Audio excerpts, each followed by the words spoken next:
America సమస్య ఉన్న ప్రతి చోట చైనా దూరుతుంది.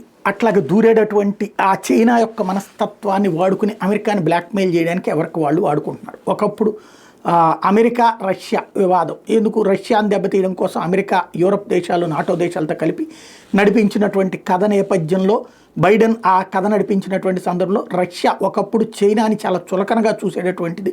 చైనా ఆ రోజుల్లో అంత సీన్ కూడా ఉండేటటువంటిది కాదు. అప్పట్లో అమెరికా రష్యా నెంబర్ 1 స్టేజ్లో ఒకళ్ళకొకళ్ళు పోటీ పడుతుండేవాళ్ళు. అట్లాంటి చోట్ల నుంచి ఇప్పుడు కథ మారిపోయి ఏకంగా చైనాని బతిన్లాడుకునే పరిస్థితులకి రష్యా వచ్చిందంటే ఏం జరిగింది అన్నది అర్థం చేసుకోవచ్చు.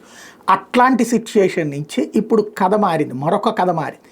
ఏంటయ్యా అంటే చైనాని పక్కన పెట్టి మళ్ళీ రష్యా అమెరికాతో జట్టు కట్టేసింది ట్రంప్ వచ్చిన తర్వాత.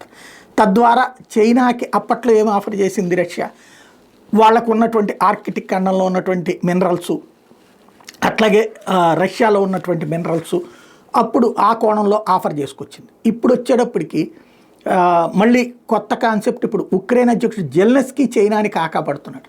ఎందుకని, అమెరికా అధ్యక్షుడు ట్రంప్ అక్కడ ఉన్నటువంటి దాదాపు 46 లక్షల కోట్ల విలువైనటువంటి మినరల్స్ ఉక్రెయిన్లో ఉన్నాయి కాబట్టి అందులో సగం తనకు కావాలంటున్నాడు.